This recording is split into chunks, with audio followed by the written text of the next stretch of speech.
C'est par une minute de silence en mémoire du papa de Godé Massengo que la séance du jour a commencé. La nouvelle est tombée ce lundi même en début d'après-midi. Joueurs et membres du staff technique se sont inclinés une minute pour communier avec le jeune latéral des Corbeaux. Logiquement, Godé Massengo n'a pas pris part à l'entraînement, mais le groupe a laissé transparaître une certaine détermination par la suite, à l'image de Patou Kabangou, qui a refait la coiffure de 2010 lorsque le TP Mazembe Anglebert remportait pour la deuxième fois consécutive la Ligue des Champions. Il était l'un des joueurs clés de ce succès-là et même de l'historique présence en finale de Coupe du Monde des clubs.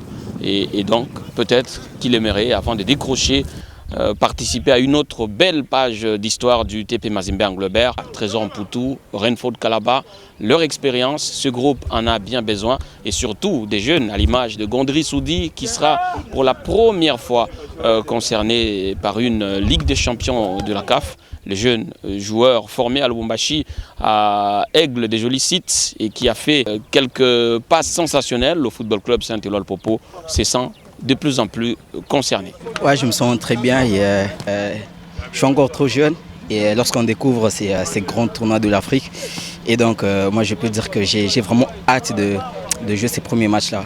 Il y a également un certain Philippe Kinzumbi qui passe pour le joueur polyvalent sur cette ligne offensive des Corbeaux. Il est déjà dans le groupe.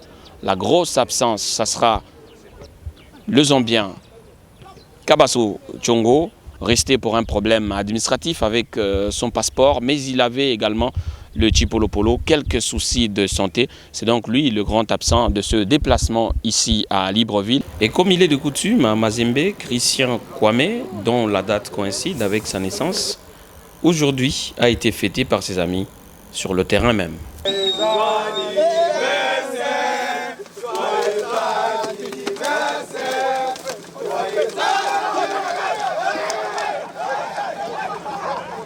Un Mazembe toujours aussi critiqué au pays, mais c'est le leader du championnat RD congolais. Et donc, ça sera un premier test ce mercredi 23 décembre 2020 ici à Libreville.